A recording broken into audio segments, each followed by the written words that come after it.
Hello there, and welcome back to War Thunder, to the first impressions of the USS Des Moines. The CA-134 in its 1948 configuration is a new premium heavy cruiser in the US Blue Water Fleet at rank 4 with a battle rating of 6.3. And the package is quite expensive because it's $60 or 60 euros, and as a rank 4 premium that is really hefty. It's even more overpriced if you consider the two following things. First of all, there's also the USS Helena at the same rank with the same Silverline modifier, almost the same RP modifier, and is cheaper for GE only. And the USS Des Moines sister ship, the USS Newport News, was a Winter Quest event vehicle from this winter and sits a rank higher, which means that if you purchase it right now on the marketplace and put a talisman on it, it's only half the cost for the package of the USS Des Moines. It earns 3/4 the amount of Silverlines, is essentially the same ship when it comes to ammunition, firepower, and armor, and sits at a rank higher, which in the long run would make it more efficient as a grinder when eventually we will see rank 6 ships, because with a rank 4 premium you cannot research rank 6 without penalty, or you get a hefty penalty, let's put it like that. And I think maybe the USS Des Moines might be a candidate to slip to rank 5 as a premium once we have rank 6. Then it would be an okay investment, but that's just pure speculation. And I think rank 5 is preserved to be the rank 4 premium dreadnoughts in the future. Now let's talk about the USS Des Moines. This is the first impressions video, but I'm very sure about what I say because it's very similar to the USS Newport News. And I have an in-depth ship review on the USS Newport News when it comes to the armor, the firepower, the shells, partially the AA as well. Also the history by Drakini Fell with a 5-minute guide. It's all there in the in-depth ship review. You should find the link in the description down below. So with that out of the way, let's say you're not really interested in watching the review on the Newport News and you just bought already the Des Moines and you want to know, is this a good ship or not? And yes, it's a pretty damn good cruiser. It's the king of heavy cruisers. It has the DPM of light cruisers, but the alpha strike of a heavy cruiser. It has also really good and tough armor. The AA on this in particular is an absolute monster, paired with radar and proximity fuse. It's an absolute nightmare for aircraft. The armor is also some of the best, although it's a few millimeters thinner than the strongest armor for a heavy cruiser that there is. This is 147 millimeters of rolled cemented armor. I think it used to be 152 millimeter on the Newport News, but the Newport News also now has this slightly reduced armor thickness on the belt. The bulkhead is 122 millimeters. The barbettes are 135 millimeters, and the turret faces are 203 millimeters with an impact angle of 44 degrees, so they're tough but still breakable. The deck plating is really good with 86 millimeters, so if you angle this ship you can actually absorb quite the damage. The AA emplacements, the 5-inch 38s and also the 3-inch Mark 33s, they break easily though, and your 20 millimeters do not really cut it versus aircraft, but it's still nice that you have them. The main selling point of this ship is the firepower though, coming from the 3 triple 8-inch/55 Mark 16 guns, because you have a 6-second reload on an ace crew.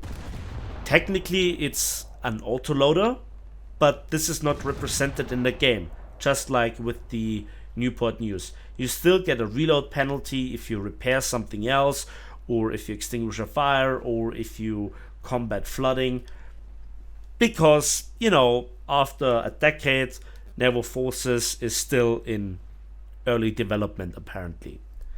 But yeah, the ship is tough, the ship has some serious firepower, and it also overcomes a problem that, for example, the Sarah class has with the RM Polar.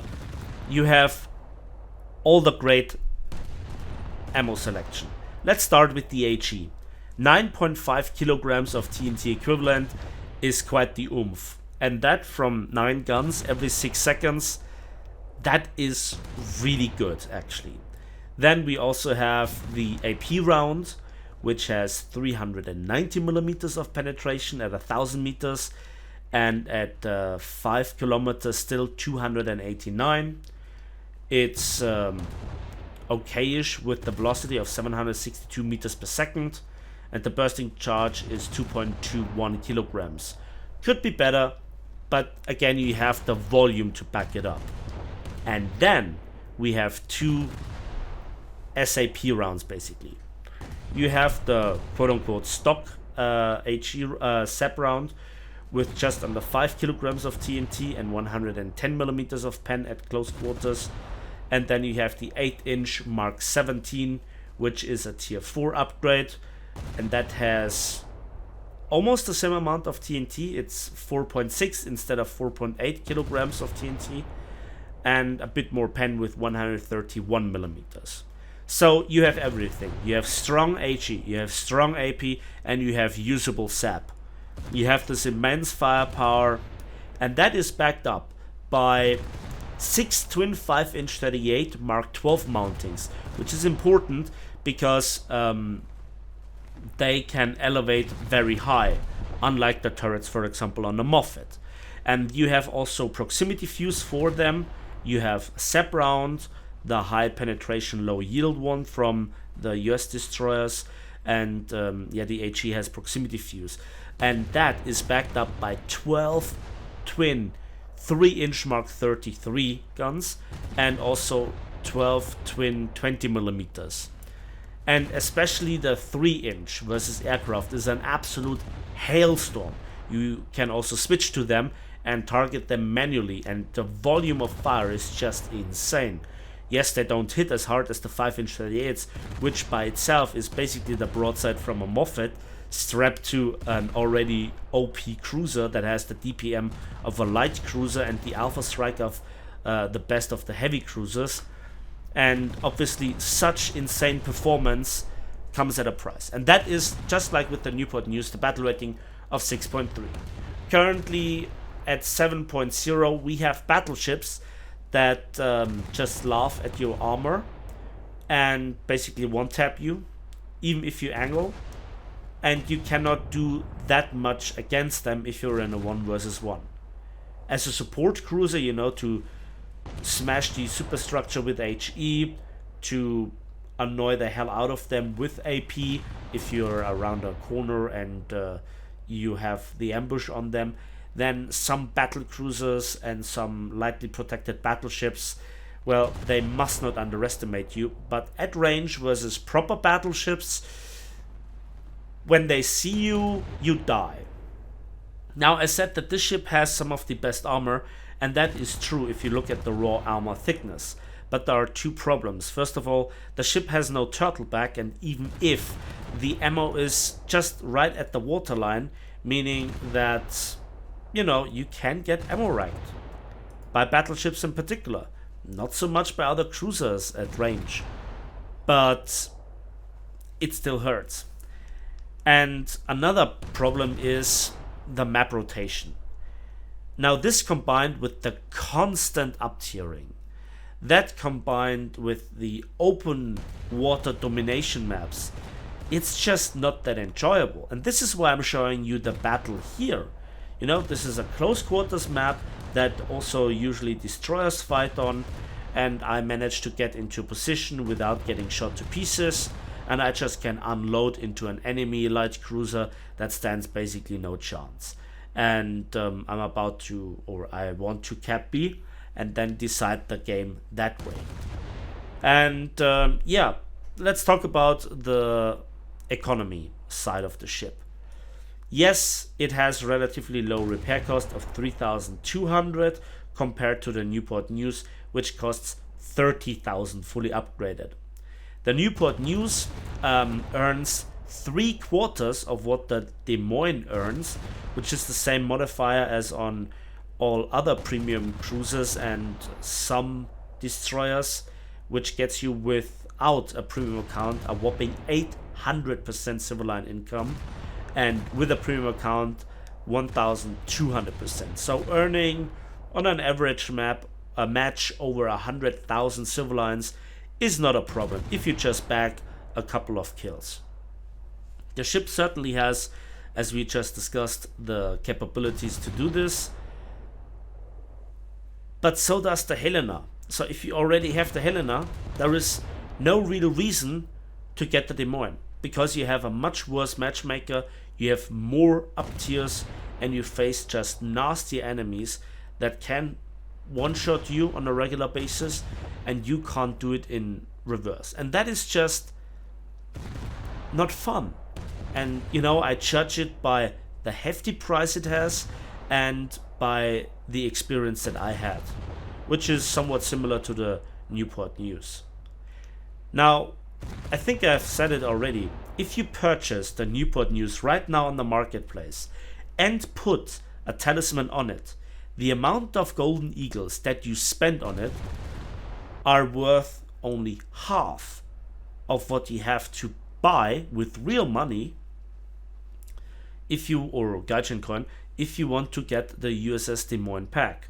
Sure, lower repair cost, higher civil line income, fully spaded, and just a nice ship to play with even more AA, because the Newport News lacks the 3-inch Mark 33s. It has just 2 twin mounts instead of 12, which is quite the difference.